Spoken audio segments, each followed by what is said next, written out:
Welcome to number 5. We're up to number 5 in our series of webinars with Football Queensland for 2021 as part of the Club Support Hub webinar series. It's our great pleasure this evening to have a panel of experts in a range of fields, and it's really exciting that we've also got a good bunch of people joining us.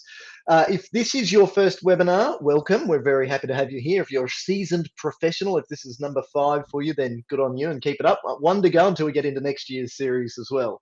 So you'll see over on the side there, we've got the little chat box. So I welcome you to introduce yourselves to everyone, say hi, keep the conversation going as we're going along. There's also a questions box there. So as we get into the content this evening, you can pop your questions in there and we'll come back to those at the end, or if there's a chance as we go through, but certainly we'll leave time for a panel discussion at the end of the session this evening as well. But yes, certainly keep the chat going and say hi to everyone in there, and let's see if we can get a bit of good-natured ribbing going on as well. Hopefully now that the season's pretty much behind us, everyone knows where everything fell, but it's now time to pick on each other if you like, and we're happy for you to do that here. So it's my very great pleasure to introduce a panel of great presenters for you this evening. We've got Ben Fairhall, who's from Osco Modular. Give us a wave there, Ben. There we go, good to see you. And Andrew Flact from T2 Electrical. Good evening, Andrew. Good evening, how are you? There we go. I would love to say this man's a dentist, so he can't show his face on television, but they're all facing us. And Gus White from Felton Industries. Good evening, Gus. Good evening. Great. And also joining us from CPR Group, we've got Courtney Fredrickson, who will be moderating the chat and the questions as they're coming in. So if you're having any technical difficulties, pop them in the chat or the questions, and Courtney will help look after you as well. Good evening, Courtney. Good evening, everyone. Great. So as I said, thank you very much, everyone, for joining us this evening. I'd like to begin, as usual, by acknowledging the traditional owners of all of the land where we work, where we walk, and where we live. We recognise their continuing connection to land, to waters, and to culture, and we pay our respects to their elders, past, present, and emerging. So as I said, this is number 5 in our series of webinars as we're going through 2021, and we're up to infrastructure. So if you have missed any of the previous webinars, I certainly encourage you to get online to cprgroup.com.au/FQWebinars2021 and watch all of those there, and also have a chance to download the resources that we've been providing as part of those. So we started with the session on great club committees, and that's the foundational governance stuff. And it's a really important starting point, I think, for any of these sorts of discussions, to understand what a club is, how it's legally structured, legally constituted, and what your roles are if you are lucky enough, I'll leave it there, to be elected onto a committee as well. Then we got, speaking of elections, and we got into AGMs and legal requirements, and that's really topical now. So as we're getting to that, what I call AGM season, now we're getting into October, November, it's time to maybe refresh yourself on all of those things as well. So we provided a nice step-by-step approach to your AGM in there. So if you haven't had a look, go and have a look. If you have already seen it, now's probably a good time to have a quick refresher on that too. And then we got into a couple of sessions about money, and that, as we said at the time, is always some of our favourite stuff. So when we're talking about managing club finances and managing budgets, and looking then for opportunities for funding and applying for grants. That brings us to this session, and then we've got one more that I'll introduce at the end of this evening as well, when we're talking about participation ahead of the 2022 season. Right, so before we get into it, I'd like to know, and this is drawing on a couple of things that we discussed when we talked about money, so general financial management stuff and grants. And I'd like to pose a question for you, and I'll do this by way of a poll. What is your club's financial position for funding new projects? Because a lot of the things that we'll be talking about this evening will require a monetary contribution. So I'd like you to tell us there in the poll, do you think that you'd require 100% grant funding, so we got no money to put towards this stuff? Or the middle option is we can contribute a percentage in addition to some grant funding? Or the third option, yep, we've got all the funds necessary and we can go this alone. So I'll leave that open just for a couple more seconds while you think about it. There we go. All right, now I'll show you the results. So if you haven't voted, you can still vote. While that's still there, you can change your answer if you want to. But this is certainly the sort of thing that I want you to be thinking about as you move away from the session this evening. And to come back to where we've been every session up until now, it's about that definition of what not-for-profit actually means. Not-for-profit doesn't mean no profit. Not-for-profit simply means that's the structure of your business. So football clubs right across the state are predominantly incorporated associations. That makes you a not-for-profit incorporated association. Remember, that's a legal entity in your own right. That legal entity has the ability to do anything that any other type of business can do, and it has the ability to do anything a person can do. So anything I can do in my own name, a company can do in its own name, and your club can do in its own name as well. So here is when we talk about how I don't say you need to run your club like a business, because I think it's a silly thing to say. You need to run your club as the business that it is. And sport is business. Remember when we talked about this in the money session, we talked about the value of sport in Australia. Obviously, we're talking pre-COVID times, but sport contributes in normal years about 13 billion with a B dollars to the Australian economy. And now that we're coming out the other side of COVID, it's probably just as high. But where's the money going? Is all of that money coming to us, our sports clubs, or is some of it going to the commercial sporting sector as well? I think that we've got a great opportunity to get more for not-for-profit clubs, but it comes to running not like a business, but as the business that you are. So I'd like to kick off by telling you a quick story because we're talking about infrastructure. For the last couple of weekends, now that the football's finished, we've instead of wandering down to the park, which is the cricket club park near where I live, my son and I have been wandering down to the football club park near where we live. So it's about the same distance, but we've been changing so that we're not interrupting the weekend sport that's going on, but so we can still go down and kick a ball around. So I've been taking, a football plus an egg-shaped ball, and obviously we both fight over kicking the round ball when we're trying to compete against each other. But I want to tell you about this club. Because I knew that this session was coming up, I suppose that I've been becoming more intimately aware of, pardon the French, the crap that you see lying around at clubs. Now, this soccer club is pretty good, and yes, they're still called a soccer club. I won't tell you who they are, but I did notice that they weren't online tonight. They were established in 1974, and you've only got to look around the facilities to see that they are really showing their age. So at this club, there's both winter sports. We've got a football club and a rugby league club. And when you go and play on the fields, you can knock on them, and they seriously, particularly the rugby league field, it sounds when you knock on it as hard as a tiled floor. So I certainly would not want to get my head tackled into that. The fencing around both the football club and the rugby league club fields is it's not only bad, it's actually getting to the point of being dangerous in spots. Now, some of the dugouts look really good because they're relatively new, but there's a hodgepodge. There's a mixture of them, and some of them, when you see the steel starting to peel up like that, and you just think, please don't run close to that because you're going to get sliced. The places where they store things are sheds like my grandma had in her backyard. I could probably get into it with a can opener. You look around at the lights, they're okay, but they're still running halogen. So they're still spending lots of money on electricity, a lot more than if they had LEDs. And think of a 1970s football clubhouse. You got a picture? That's exactly how it looks. Certainly not the best when it comes to being accommodating for female players.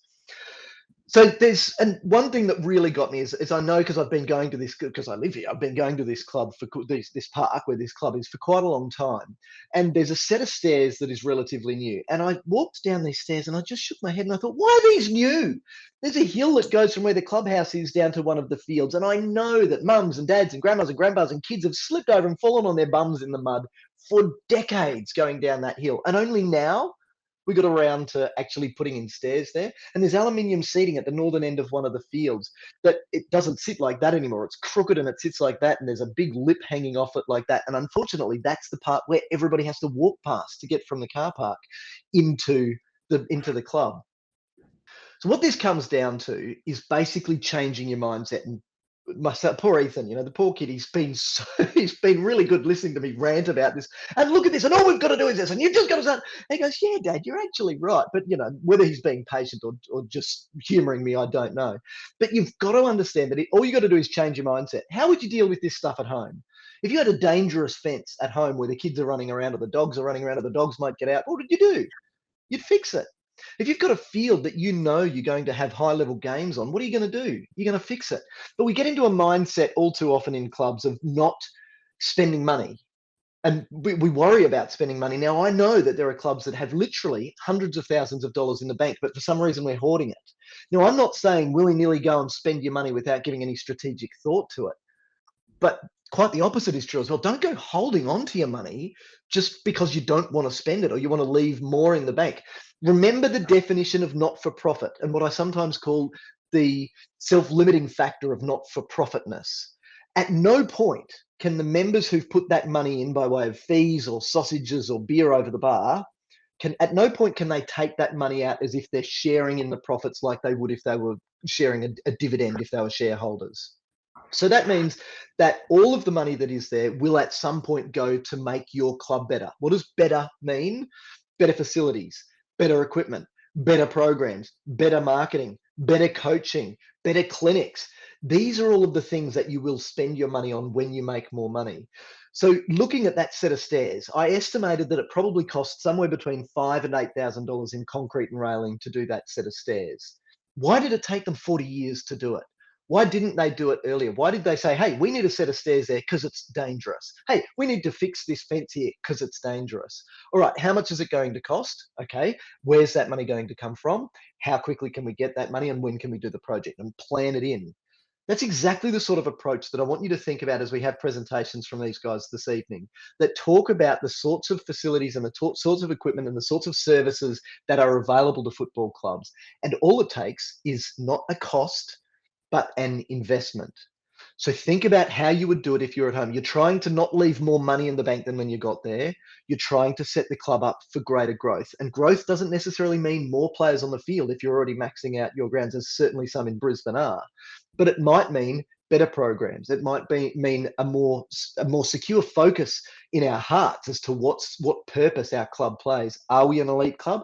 Are we a participation club? Do we focus on juniors? Are we a development club? Or are we looking at QPL or NPL? Do you have commercial relationships with coaches that use your fields? And if you do, are you charging the right fees for those? Now, I'm all for private, and this happened yesterday morning. There was a private coach there who ran a clinic when we got there, and then that clinic finished in a private lesson with what looked like a striker started, and it was just fantastic to see. But does that club have a relationship with that coach that is mutually beneficial as a business relationship?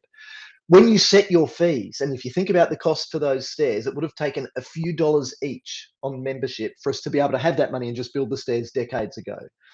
Are you setting your fees with those sorts of things in mind? Do you know what liability you will have when it comes to maintaining your facilities as soon as you put them in and for the long term? So if you missed that one, we've got our budget planner tool that you can access through the financial management webinar at the link that I'll show, but I'll put back up again as well. So plan your projects properly. Don't be frivolous with how you spend your money, but have a critical look at your mindset and how you think about how you're going to plan to deliver on some of the projects that we're going to get into this evening. So all that said, it is now my very great pleasure to introduce you to Gus White from Felton Industries. Gus, I'm going to throw over to you to say good evening again. How you doing? Thank you, Michael. Yes, very well, thanks, and great to be on this evening. Great. So I've got one question for you, Gus, that the others I'll throw to as well. I want you to tell everyone before we start, why do you love your job with Felton Industries? Look, Michael, I'd probably have to say I'm very fortunate to work with a wonderful group of people who are very passionate about outdoor seating and creating outdoor spaces. And I guess one of the things that I think is quite unique is in regards to Felton is that we are fully Australian owned and our product is Australian made certified. And we manufacture everything right here in Australia, and I think that's something that's unique and something that we can be quite proud of, I think. Fantastic. That's great. Now, Gus, I'm now going to throw it over to everyone else to tell us a little bit about what they think. And I'd like to know which of the following best describes everyone's approach to seating and grandstand and shade needs. So you can only pick one of these, but notice that the bottom one is many of the above. So I'm interested here, just as a very quick 2 or 3 second snapshot. Do you require new grandstands to replace existing ones? Do you need new grandstands because you don't have any? Do you need shade because you've got to replace some? Or do you need shade because you don't have any? Do you need dugouts because you don't have any? Or do you need dugouts because you need to replace some of the old ones, like old mate down the road? There we go. Okay, so if I just show this result to everyone, I can see that we're already getting a lot of many of the above votes coming in. So that's very good to know. So now I'll just pop over for Gus to be able to do a quick video for us and tell us all about Felton Industries. Hello and welcome everyone. My name is Gus White and I'm the National Sales Manager here at Felton Industries. Thank you for giving us some time today to have a bit of a talk about the Felton and Football Queensland partnership arrangement and some of the products that we're able to offer under the agreement in the shelter and grandstand seating categories. Firstly, I'd like to take a few moments to have a little bit of a talk around Felton Industries as a company and a bit of detail around the background of the business. So Felton Industries moved from Sydney to rural New South Wales back in 2003. We're an Australian-made and certified company, and we've got a workforce out here in the country of around about 30 staff. We manufacture everything ourselves. We don't import any products from overseas. Everything that's Felton supplies is manufactured right here in Australia for the Australian conditions. Notably, a couple of the recent projects we've completed. So firstly, I'd like to talk a little bit about a project we completed at Gunnedah in New South Wales, where we've supplied some wonderful custom spectator seating, along with some normal table and chair arrangements for patrons at the Gunnedah Showground arrangements. This will allow the spectators to enjoy and watch the show comfortably. You'll see some further photos here of larger projects we've recently completed, including up at Scone in New South Wales. We completed or provided 40 of our standard spectator units, along with some images of the capabilities we're able to provide around powder coating and that kind of thing as well through these next couple of shots. This one here is showing a recent product we've just entered into the range. It's a large portable multi-tier grandstand, seating capabilities up to around about 100 persons. And so it's also portable, so you're able to move it around with the sled base on the bottom there. We've also got some shots of some what we call the deluxe range, which is our top end, right at the top end, the Rolls Royce of the Felton range. We've also got a couple of shots here of our all-in-one sheltered units. They're fully engineered. They're designed to be used in cyclone areas, perfect for North Queensland conditions. And we've also got a couple of photos and further images of other sheltered units we've done. Here's a couple of our recent installs and some chaps having a talk about the Felton product.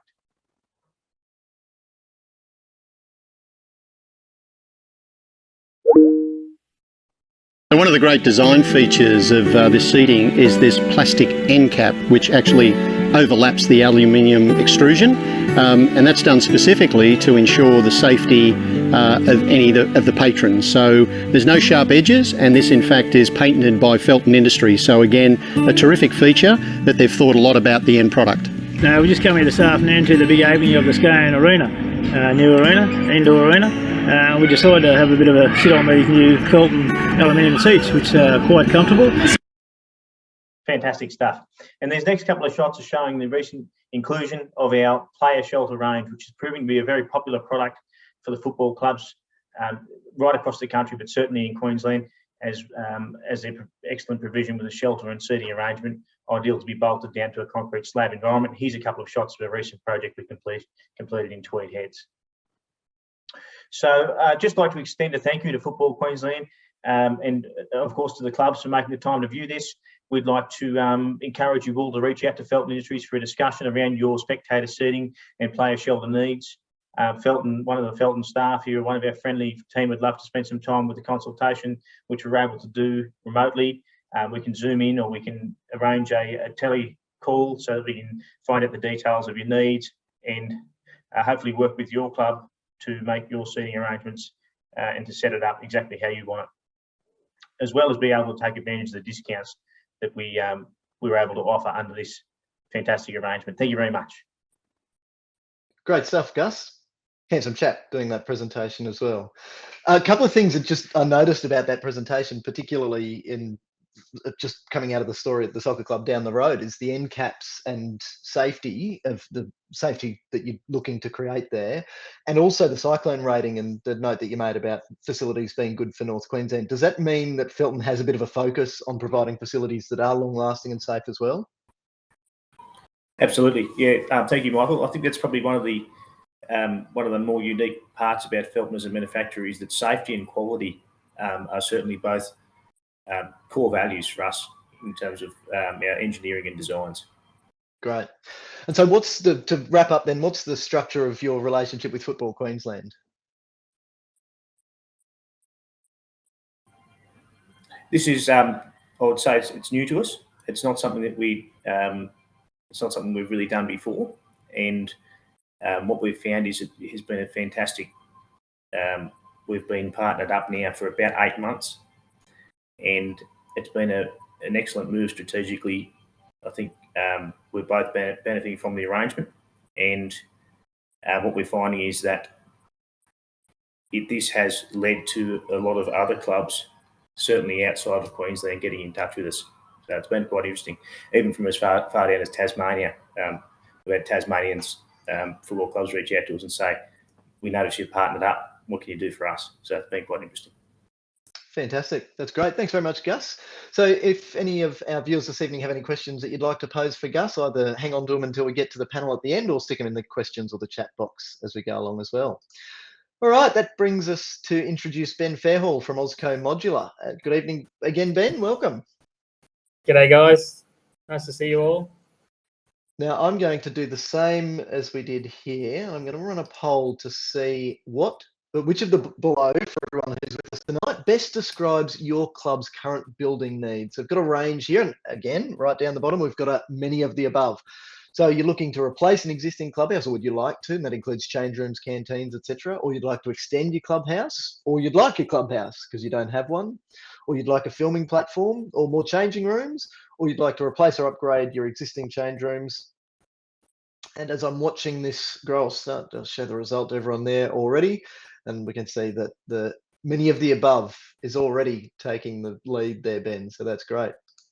So thank you very much for joining us, Ben, this evening. I know that you're on leave, so thanks for taking some time out of your holidays to spend it with us this evening. And I'll pose the same question to you. How come you love working with Osco Modular? Oh, look, I think I've been doing sales for over 10 years now, and what I've experienced in my time is you're often dealing with very professional, business-minded people who already know what they want. You know, they've got a need and they're out chasing it. What I like about working with Osco is the sporting facilities that we're building means that I can deal with mums and dads and volunteers and the general community. I can be dealing with a politician one day and then literally just little Billy's dad that's volunteering in the canteen on the weekend. So, you know, it gives me an opportunity to do something a bit more diverse, a little bit more meaningful. And it just gets me out there talking to general folk rather than the corporate grind, as you might say, in a typical sales job. Yeah, beautiful. I love that, dealing with mums and dads, particularly in football clubs, because it's such a family-friendly sport. Yes, exactly. Wonderful. So Ben's put together a wonderful little video for us. So let's have a look at some of the great work that Osco Modular do.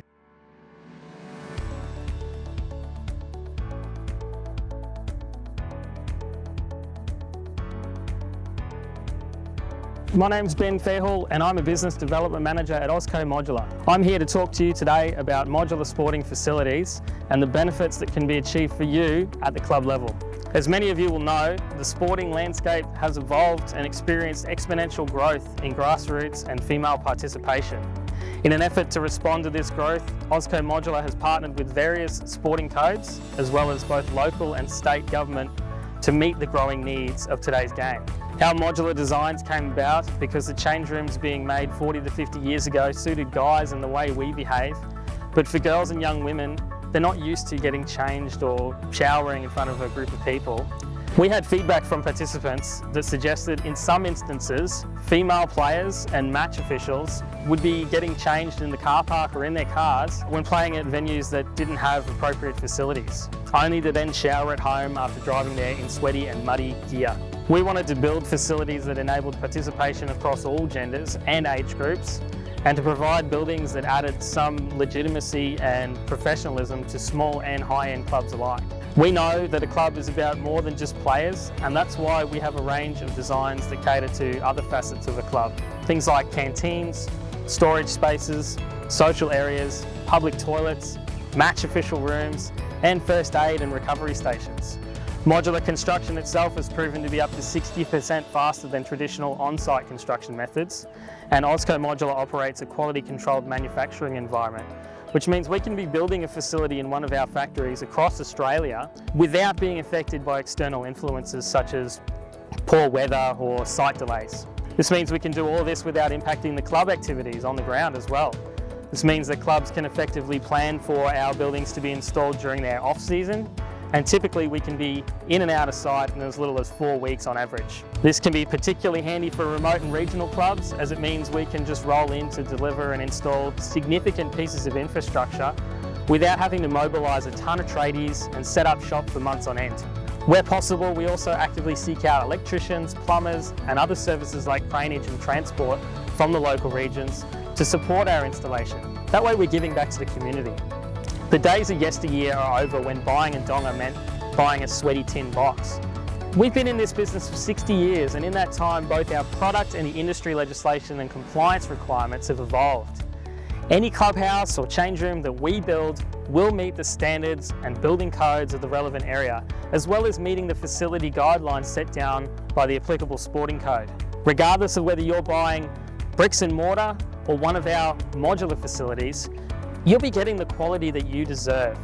When you buy a modular facility nowadays, you're getting quality engineering, energy efficiency, fully insulated spaces, cyclone ratings, durability against the rough nature of sporting use, and most importantly, long-term flexibility. Not only will these buildings stand the test of time for decades, but should your club experience significant growth, the modular solution lends itself very well to future expansions and extensions. And should you ever have the need to relocate to a new site, our buildings can be picked up and installed at a new location. Our aim is to partner with clubs and venues to deliver facilities that we can all be proud of, and to provide safe spaces for men and women, young and old, to get away from life's challenges. Somewhere where they can enjoy their social sporting time in the best way possible. To be able to go through and think, this is not like a donga, you know, in the old days, a side office and a donga. So what are the sorts of things, or what are the sorts of innovations that you've been able to inject into the design process to be able to move away from something that looks like a side office that's going to turn up on the back of a truck to some of the really modern buildings that were able to show in the video? Yeah, well, just to pick you up there, Michael, I think you're absolutely right. There was this misconception, because it's a product that's been around for so long. In its early days, there was this, it was just fast and loose. There wasn't really much in the way of compliance or legislation. It was a very cheap, quick alternative to traditional building. As that's evolved, things like energy efficiency have come into play, things like structural engineering and building integrity. So you've got a lot of longevity coming out of that. You've got things like, with your energy efficiency, you're not drawing down a lot of power to supply the building, as far as lighting and air conditioning is concerned. Things like damp creep, you know, we've got a lot of things happening behind the scenes under the chassis to stop mold and vapor coming up into the building, which will be particularly handy for your North Queensland clubs and your Western regions. So to answer your question, it's something that's evolved over time. And I'm quite happy to talk to people and dispel the old donga talk. You know, in fact, it's actually a dirty word in our business because of that exact reason. It's something that we try and move beyond now. Yeah, that's great. And yeah, just as I said, to look at the video and to see the innovation in the design and the way that the buildings are looking fantastic now is really refreshing, and especially, and it must be really rewarding to be able to do that for the mums and dads that you were talking about enjoying spending time with as well. Yeah, I really do enjoy it, Michael. And one of the things, you know, I'll be meeting with a club one day and we're just sketching out.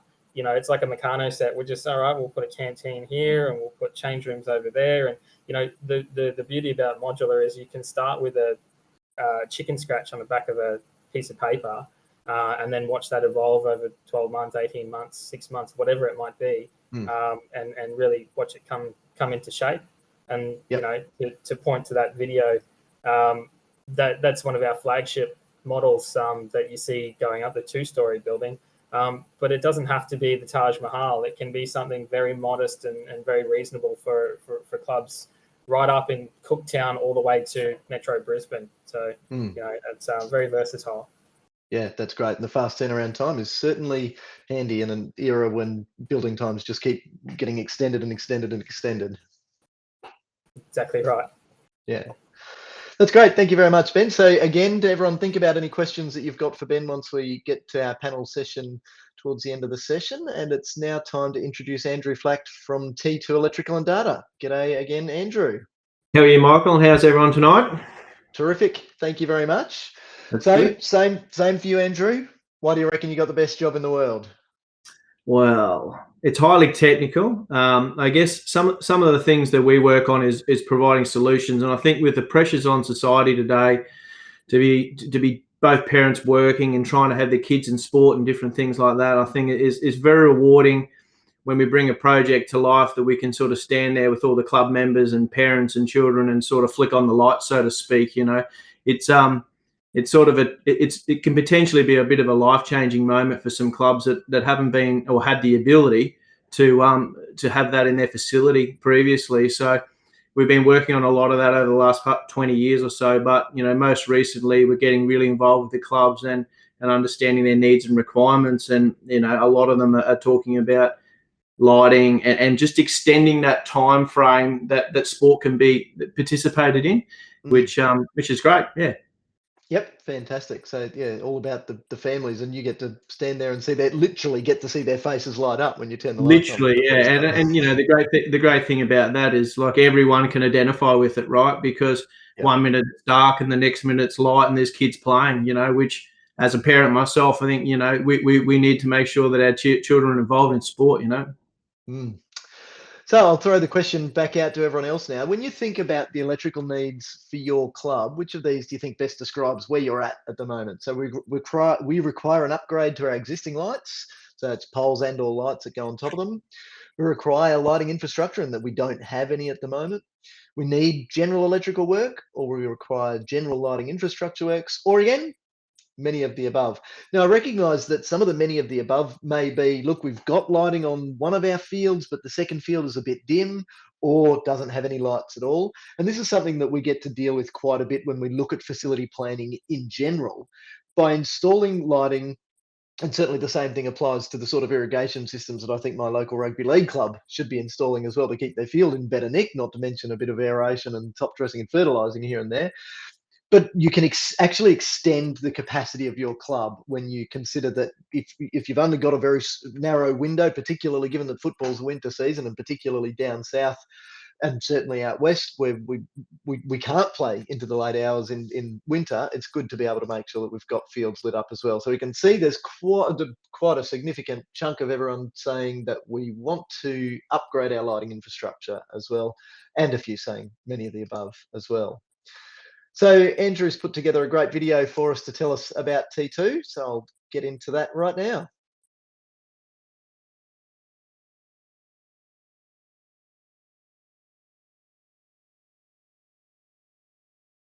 Firstly, I'd like to thank FQ for inviting us along tonight to the webinar that they're putting on for all of us. I guess it gives us an opportunity to explain a couple of things about ourselves. So tonight I really want to go through three things, which is who we are, what are we doing, and how are we working with FQ, and how can we assist clubs and their members. So touching on the first point, which is who are we as a company and an organisation, T2 Electrical is principally electrical contractors and engineers. We offer a full complement of electrical and civil installation and design services. We've been established for more than 18 years within the industry in Southeast Queensland. We're based in Southeast Queensland, however we service the greater Queensland area. We operate within the cities and rural areas as well. Currently, our footprint encompasses approximately 90 staff, which gives us the ability to deliver multiple projects consistently and continuously. Secondly, I'd like to discuss a little bit around FQ and why T2 as a business has partnered with FQ. During our time with FQ, which has spanned some 12 months, we've been assisting FQ with development of FQ lighting and solar guidelines, which has been distributed throughout the clubs, and you'll be seeing that come through with documentation and bits and pieces. So during that period of time, we also worked with approximately 50 or 60 organisations being clubs, both city and rural environments, where we've currently delivered upwards of 11 lighting upgrade projects during that period of time. And thirdly, how can we help the clubs and its members? This is a varied and a scalable approach based on the club's requirements, and we've broken it down into two separate areas that we see. So the two areas we see are prior to submission, and the areas that we can aid and assist and provide the club with confidence that the project can be delivered and that their grant will be best prepared for its submission is undertaking lighting audits, reviewing and inspecting the electrical infrastructure, developing up a cost plan so that we understand where the plan and the costs sit for the project so there's no surprises, detailing out a network and design philosophy for the project overall, and overall doing a feasibility study to ensure that the club provides itself with the best opportunity to be successful with the grant. Now, upon successful acceptance of the grant from a government funding body, we then move into what we would call post-application and construction. So from there, we would work to ensure compliance to the relative codes and practices. We would aid and assist with negotiation with stakeholders. That could be LGA members, club members, government organisations, to ensure that everyone's happy. We then move from the detailed design into construction and delivery of the project, where we typically manage that end to end, where we're in control of all facets of the project so that the club has one single point of contact. We generally project manage as well as deliver during that period of time. Now, post the construction of the project and its compliance audits and various bits and pieces that we need to go through to ensure that the project's ready to be utilised, we do the balances and checks, and we also novate the warranties across to the clubs. So we're using preferred suppliers, we're using products that are warranted in Australia, have backup and support. And then generally, if it's a rural, remote area, we will like to work with the local electricians and contractors to train them on how to maintain the product as well. So that not only after the installation is complete, that the maintenance can be undertaken and it's in line with the compliance guidelines of the warranty for each individual manufacturer. So that's a little bit of a snapshot on how we can help the clubs. And again, as I said before, that's scalable. We can be involved in as little or as much as the club decides, but that gives you a little bit of an overview on what we can offer. Thank you. Great stuff. Thanks very much, Andrew. One of the things that keeps coming up when we talk about electrical work in the sporting context is how much old crappy stuff still exists. So I'm wondering, now that I'm thinking about it, how much of the wiring in that clubhouse, for instance, was done maybe in the 1970s, but maybe by somebody who didn't know the first thing about electrical work as well, and the transition in compliance. So to hear that you've got, it's more than just turning up on site to give somebody a quote for what we want to do and putting up some lights. It really sounds like you're taking that full approach to making sure that what is being planned is going to deliver what's required, as well as making sure that all of the compliance and technical aspects are signed off right from start to finish. Yeah, you're exactly right, Michael. It's basically an eyes wide open look at what the facility's requirements are, where it's sitting currently.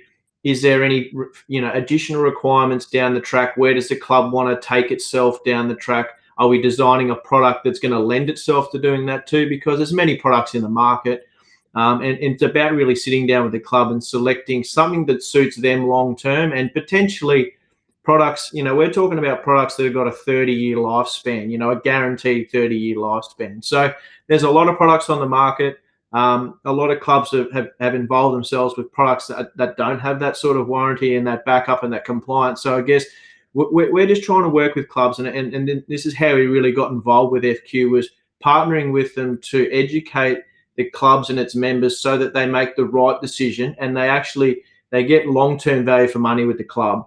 So it's something that when they finish their tenure at the club as the president or the treasurer, they can hand the baton over and know that they're handing it over in a format where it can be scaled down the track, but also in a compliant nature where it's sort of hassle-free. And I think that's the approach we've taken with FQ, and we've been providing them a lot of guidance and their members a lot of guidance along the way, because we see a lot of people in the industry that don't necessarily take that approach and listen to what the club wants.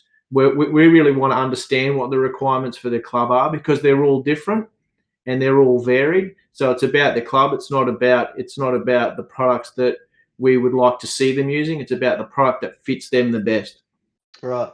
And it sounds like there's a big difference between cost and value for money. Yeah, there is. And look, and that's part of the feasibility study that we touched on before. It's really identifying what the club's needs are, and potentially they're not great at the moment, but we would want to put in a plan in place where they can look to add on to it in future. Like you touched on before, maybe they're lighting up field number 1, for example, but there's 3 other fields they want to use for training. So it's about identifying areas where we can maximise for them so that down the track they can secure maybe some smaller funding models and potentially do those add-ons in a smaller sort of increments, but closer together. So typically we'd see clubs being successful with a large grant, $150,000 or something along those lines, but then potentially that might knock them out for a period of time because they've received a large sum of money. So it's about understanding what the club's needs are now and potentially utilising some of that funding so that down the track they can get some smaller modules of funding and potentially light up field 2 or light up field 3, which gets participants involved in the club, So it's just about thinking about it with an open mind. And taking a long-term approach. And that's something that has come up in all 3 of the presentations so far, that it's not just about today. This is about considering the future. This is not just about, and what we see very commonly in committees is a mindset that it is almost mirrors what happens in councils and the state and federal governments, where the planning horizon for a council is typically an electoral cycle. What can I do now that is going to guarantee that I'm going to get voted back in again next time? Now, the reasons are different when we're dealing with clubs, but it's still political. And it's what can we do now that's going to give benefit to my kids while we're here? But then what happens after that? Oh, I don't care about that. And, we're in a position as governance providers to be able to have to say to some of these people, well, if that's not what you're thinking about, are you the best person to be sitting in that chair? Because everything that we consider should be all about the investment that we're making for what's best for the club long term. That may mean bringing forward some investment so that over time our maintenance and our upkeep costs are more manageable over time, which is probably a really good segue into a little presentation that I'll share with you now on our product called Asset Track. Asset Track is all about asset management for sports clubs. Now, while it has found a fairly secure niche in schools looking after their assets, in earth-moving companies, really we just focus on, we keep saying, no, we don't want to do other developments to it because we developed this for sporting clubs and community organisations. What was missing when we started doing training for the state government was in asset management was a system that we could just say, hey, don't do all of these paper-based things. Don't consider your depreciation schedule as your asset register. Actually take an approach to this and go and subscribe to a small piece of software and let that do the work for you. And when we looked, we couldn't find any. So we, at the time, naively set about creating one for ourselves. That has actually grown into something that has become an incredibly powerful tool for programming asset management out over the long term, so that not only are you then complying with the obligation, and perhaps you don't know that every incorporated association in Queensland must have an asset register. So let me ask a question of everyone on the little poll here, our final poll for the evening. Which of these best describes your club's approach to asset management? So the first one is, yes, we have an up-to-date asset register, and that means that it includes maintenance schedules and a replacement program for our assets. Or we have an asset register, but it's not up to date. So, and in some cases, it may be years since the asset register was kept up to date. For most people, and that's certainly how things are falling so far, we have a depreciation schedule in our annual financial statements, but that doesn't really keep up to date. And then the final one, what's an asset management plan? So, and this is, as these are coming in, this is fairly typical. So notice that the top one has nothing. And that, obviously, from a compliance perspective, that's a little bit worrying because we must have an asset register. It's in the regulation. We have to do it. And we'll cop a fine as individuals if we don't. So is there a way that we can do that, but for it not to cost us a lot of money, or more importantly, for it not to cost us a lot of volunteer time? And if I ask myself the same question, why do we love the work that we've got? It's because our job, as we see it, is to help create happy volunteers. So as much as we can, we want systems and processes. And yes, some of those, all of the governance things that we've talked about, all the financial management things that we've talked about, to make the job of volunteers easier, because we think that everybody not only has the right to be a happy volunteer, but if we take some steps, like using software where it's available, then we have the ability to be a happy volunteer by sharing the workload, not only among people, but also by having really robust systems that we can hand on from one committee to the next as well. So here's a short little clip to introduce Asset Track for you. One particular area of club operations that's often overlooked, just because we're all so busy, is keeping track of the club's assets and making sure that they are being maintained. I'm sure it's no surprise for you that most clubs lose thousands of dollars worth of assets every year, simply because they don't know where they are. You know what it's like. The under 12 age group coordinator needs to make lots of phone calls for the club each week, so the club buys her a mobile phone. And the treasurer needs a computer to keep the books, so the club buys him a laptop. Then people move on, the committee changes, and everyone forgets that the phone and the computer actually belong to the club, and they disappear without a trace.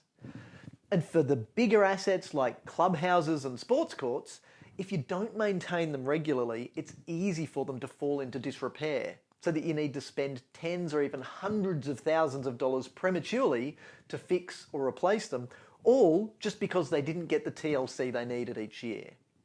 These are great reasons why asset management is so important for clubs, not to mention the fact that all incorporated associations in Queensland are legally required to have an asset register, and not many of them do. Asset Track is an intuitive, full lifecycle asset register and asset management platform. It makes adding assets simple and it automates the process of allocating and managing asset maintenance jobs. To set up your Asset Track account, simply visit assettrack.com.au, click on the register button and fill in your club's details. Make sure that you use a club email address to register, not a personal address, so that you can pass on access to the system when you move on from the club. Once you're registered for Asset Track, you can log in and get started straight away. The first thing you should do is to set up inspectors. These are the people in the club with whom you'll share the load of inspecting and maintaining the club's assets. Then you can build your asset register. It's easy, intuitive and quick to add assets. Firstly, select the asset category and subcategory from the drop-down menus.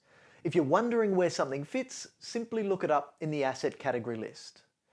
Then add a description of the asset and its current location, which could be a street address for things like fields or buildings, or a person for small assets like the club's phones and computers. There are fields for you to add the details of each asset, like its manufacturer, model and serial numbers, purchase price and purchase date. To complete adding the asset, include its estimated replacement date and how much you think it will cost to replace it when you need to. From there, you can assign the asset to an inspector, add details of its maintenance, and then when you select a maintenance category, Asset Track will pre-populate suggested maintenance activities for you automatically. You can then select the maintenance frequency, due date and expected maintenance costs, upload some photos of the asset and hit save. Asset Track will then let the inspector know via email that they've been assigned the asset and remind them to perform the maintenance activities by the due date. When the inspector completes their assigned maintenance, it's really easy and quick for them to complete a maintenance report. They can log in from their phone, make a note of the maintenance activities that were completed, add some photos and tick to confirm that the asset is either still fit for purpose or suggest to the club that it's time for the asset to be replaced. If you're on a tenure agreement with council that requires you to maintain some assets, Asset Track makes it easy for you to keep up with your maintenance obligations and to make sure that those little assets don't keep walking out the door.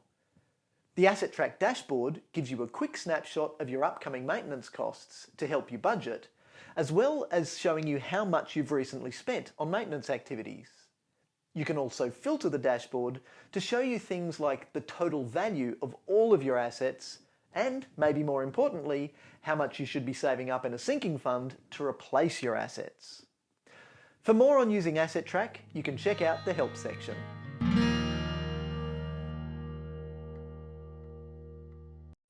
So there we go. Now, one of the things that I just wanted to add to that is, as it said, you can add inspectors so that you can share the workload around. You can actually include Gus, Ben or Andrew, or the contractors that Andrew has on the ground in regional Queensland as inspectors in Asset Track. So that removes the middleman completely.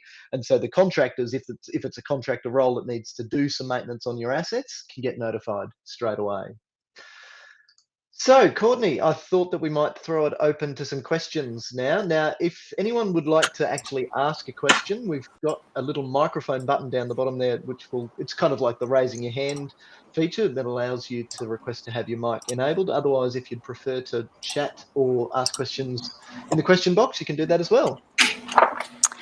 Yeah, sure. Please, anyone that has a question, pop it in. One we've got is just the link to the budget planner that you mentioned, Michael. So I'm just going to pop that in to the chat now, so anyone can download that. And we'll see if any other questions come in. Is there anything else, Michael, that you would like to ask? From my point of view, I just wanted to say a big thank you to everyone who's joined us this evening for getting some insights into the facility partners that Football Queensland has partnered up with. And what's interesting to see is that, like so many things in Australia, Queensland is taking the lead here, and some of the other states are jumping on board to, as Gus said, that they've had interest from people in Tasmania now. So everyone's looking to Queensland as leaders. So that's fantastic. So it's really good. We've got such a strong group of partners that can help clubs all around Queensland. So that's great. Right. Looks good. Looks nice and quiet. So over to you guys. Ben, Andrew, Gus, is there anything else you'd like to add?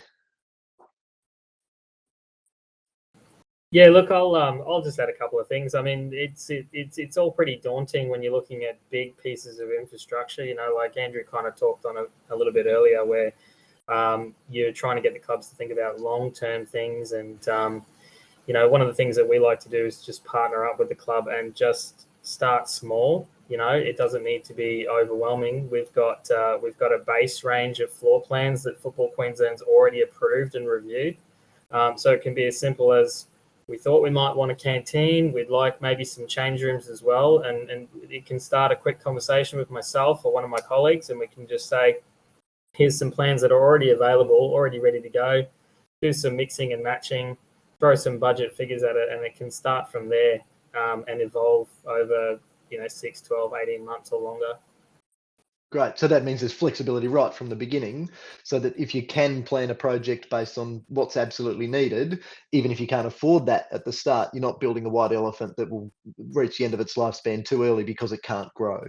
Exactly right. And what we're trying to do is get to a point where we'll actually develop a business case, for lack of a better word, like a minor funding proposal that can actually be put as a pack into your grant application. And so one of the things that's good about that is, if you get knockbacks with the funding, it can be regurgitated and used on the next grant application. If you feel like it was maybe a little bit too ambitious, we can scale it down. But those are the important things that I would touch on. Is it's flick me an email or give me a call. We can start small and work from there. Awesome. Great. There's a question that's come in from Andrew. I think Andrew Flact might be responding to that, madly typing. Do you want to have a go at answering that one with your mic on instead, Andrew? You're in barking dog in the background mode still. You'll have to turn mute off. There we go. Sorry about that. Just Andrew's asked a question there. Are the lights manufactured in Australia? So the simple answer for that is they're designed and engineered in Australia. However, they're manufactured and put together. They're major components overseas, and we use a couple of supply chains depending on availability. But typically they're designed and engineered here, but fabricated overseas and then brought in by distributors within Australia. So that's how it's done. With all that's going on in the supply chain world at the moment, Andrew, how are you noticing delivery times? So we are seeing probably a 10 to 15% increase on lead time. But again, suppliers in Australia are typically overcoming them by changing their supply chain avenues. So typically, with, say, for China, for an example, they're now looking for other countries like India and things like that to do their manufacturing for them, so that there's a couple of options. So certainly, since we've been working with FQ, and I see Tony's on tonight as well, we've been working with Tony at North Lakes as well, just to get some costings together in bits and pieces. Like we're still really starting to see an influx, and especially with the Olympics coming to Queensland in 10 years down the track, we're really starting to see clubs and a real interest in getting ready for the future and what that holds with female sport and young people in participating in sport as well. So look, it's a good thing. I think anything that gets children and people in the community out in sport is a great thing, right? That's great. And Gus, I might throw another question to you just in speaking about supply chains, recognising that all of your products are manufactured in Australia as well. How are you seeing the local supply chain for distribution of your products around all of your distribution areas? Yeah, it's a good question, Michael. Probably not so much time frame or time related at the moment. The biggest thing with our aluminium being a major component of what we do, it's skyrocketed in terms of pricing over the last little while. A lot of different sort of contributors to it, but it's been very volatile. We have had a couple of price rises over the last 6 months just so keep things moving forward. But anything that you purchase from Felton, we'll have it to you inside 20 working days, pretty much anywhere in Queensland. Okay, great. So locally, you've obviously then got good distribution and logistics supplies all around the state too. We do, yeah. Yeah. Great. That's wonderful. Well, that brings us to, there's just one more. Gus, your dugouts, are they coated to help prevent vandalism and spray paint and scratches, or can they be? Yes, they can be. It depends on what design you go for. We use there are a number of different powder coating options available, and there certainly are vandal-resistant powder coatings we can offer. Awesome. Great. Yeah, that's a really important question. Thanks, Andrew, for that one. Because as everyone knows, we're in public open space, so it's really important that we've got facilities and equipment that not only can survive from cyclones to storms and floods, but also from some of the nasty things that can happen with the people around the places as well. So thank you very much to everyone for joining us. A big thanks to Ben Fairhall from Osco Modular. Thank you, Ben. Thanks, guys. And thank you to Andrew Flact from T2 Electrical and Data. Thank you for joining us. All right. Thanks very much for having us along tonight. Pleasure. And Gus White from Felton Industries. Thank you to you as well. Yeah, thank you. Been a good evening. Thank you very much. Excellent. And Courtney, as usual, thank you to you. No worries. Thank you, everyone. So that brings us to the end of this evening's session. Because we had the public holiday last week, we're a week later than we'd thought that we'd be. So there's only 2 weeks until our next webinar on Monday, the 25th of October. And so that'll be a really good one where you'll be able to hear from some of the team at Football Queensland about participation initiatives that are in the works for next year. Bring along your questions to that session as well, because it'll be a really good opportunity to look into the future with hopefully a bit more optimism than we're able to this year, and looking at a full season of COVID-free football from start to finish. Wouldn't that be fantastic? So thanks very much for coming along this evening. As I said, if you've missed any of the previous webinars, just jump onto cprgroup.com.au/FQ webinars 2021. Courtney's popped in the chat the link to the budget planner that was there, but the other resources you can access from that link as well. So I look forward to seeing everyone in a couple of weeks. And of course, if you're not connected with Osco Modular and with T2, and with Felton Industries and CPR Group, as well as Football Queensland on social media and online, make sure you sign up for newsletters and connect with everyone on social media as well. So until a couple of weeks' time, all the best, and I look forward to seeing you again soon. Thanks, everyone.